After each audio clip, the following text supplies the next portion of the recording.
Dominicans voting for a new government. And in sports, Guyana's boxers finally get funding to participate in the Caribbean Boxing Championship. I'm Ricardo Roberts, and this is Caribbean Intent for Friday, December 6th, 2019. I'll be back with the details after the break. Huge fan base. They're all into the off-road racers, and a lot of the people that I race against also race in the Baja racing. So it's a very easy transition. And we worked on this barrel roll. It's basically taking a Baja-style truck and spinning it in the air, 4,500-pound truck, spinning it in the air and landing it on the ground. Nobody's ever done that before. Yeah, we worked on that for 4 years, and we decided to roll it out down at Ensenada, and it was really well received. Ain't gonna stop, I'ma kill you, I ain't getting pop. You talking about you happy, you talking about you king and the only thing you king is how you standing there, you ain't body. I this me and your brain fly. You me know, you me say me catch you play that me know with your friend them kill you and gunshot bend them like a cure really. As usual, Spartan King is confident already in the arena, so his style and the way he brings off his lyrics is flawless.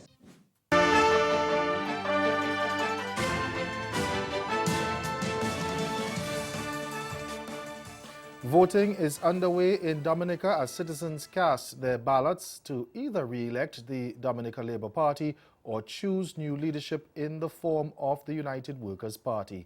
CMC's Peter Richards has an update from Roseau. Intermittent showers were giving way to bright sunshine at the halfway mark of the voting process as Dominicans cast their ballots for a new government on Friday. The elections were taking place a few hours after the Court of Appeal late Thursday night dismissed the latest attempt to postpone the election to February next year. The Electoral Commission said that just over 74,000 persons are eligible to cast ballots at the 255 polling stations across the country, and that polling stations, which open at 7 o'clock local time, will close 10 hours later.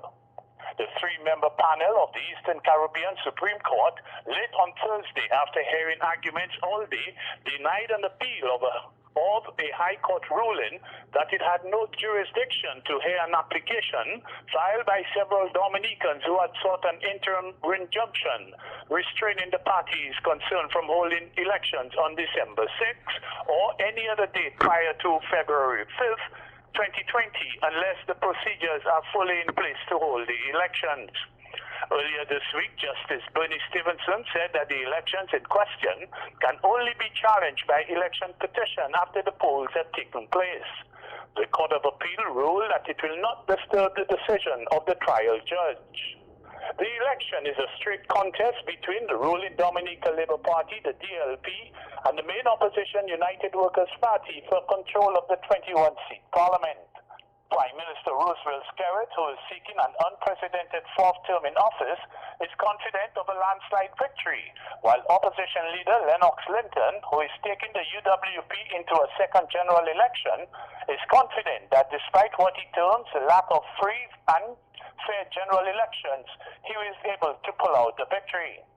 Linton cast his ballot in Roseau North early Friday, while Prime Minister Skerrit will vote in the northern village of Weekdays, which he has been representing since 2000 at 2 o'clock local time.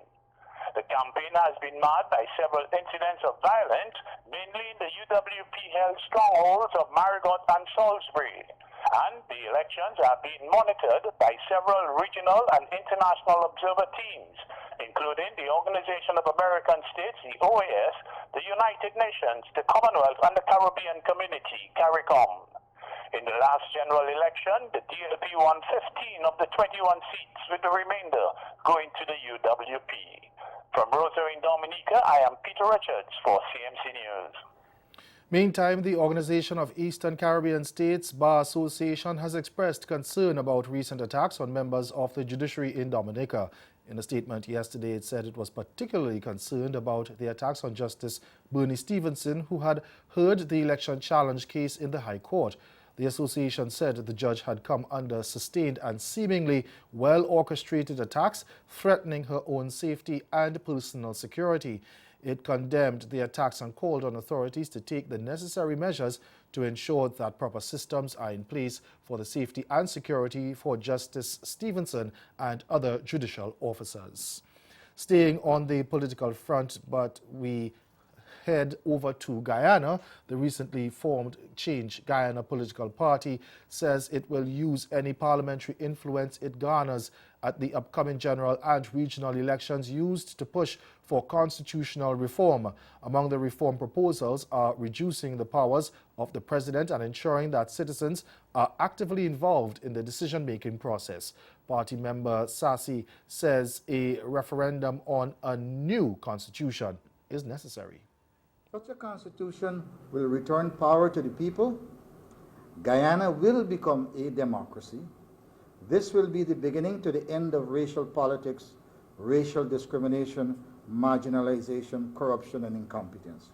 Should the Change Guyana form the next government or hold the balance of power, it will focus all efforts on holding a referendum on a new constitution, and if approved, will then work to have new elections in the shortest possible time under that new constitution. Guyana will become a true democracy. And stay with us, your Midday Sport is next. Charlie, there's people that have lived here in Wahiawa all their life. They cross the bridge every day. They have no clue that there's a lake here, much less how great the fishing is. That blows my mind away. Being able to have the opportunity to go saltwater fishing, that's a given, and then go freshwater fishing for peacock bass, which is a unique species of fish. Gotta tell you, that's pretty cool. Oh my, there you go. Whoa, there you go. Advancing our development agenda through innovation, industry, and investment. That was the theme for the Tobago Economic and Business Outlook Conference 2019. This year's conference examined solutions for some of Tobago's most pressing economic challenges and provided an update on the island's development agenda. We chose this theme because we firmly believe that innovation, investment, and industry are integral to advancing our island's development.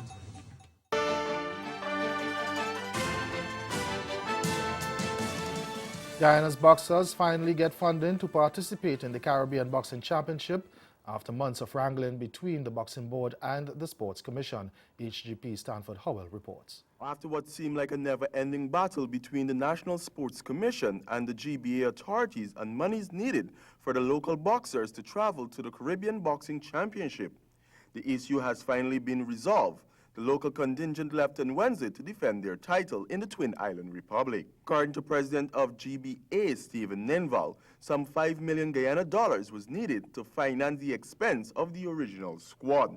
The GBA had named a team of 21 boxers and 4 officials, but a lack of funding forced them to trim the squad to 13, led by renowned coach Terence Poole and Serbert Blake. Support came from the National Sports Commission firstly with 500,000 Guyana dollars, then on Tuesday with a check for an additional $500,000. Team comprised currently Caribbean elite champions in the middleweight, Desmond Amsterdam, and bantamweight, Kevin Alicock.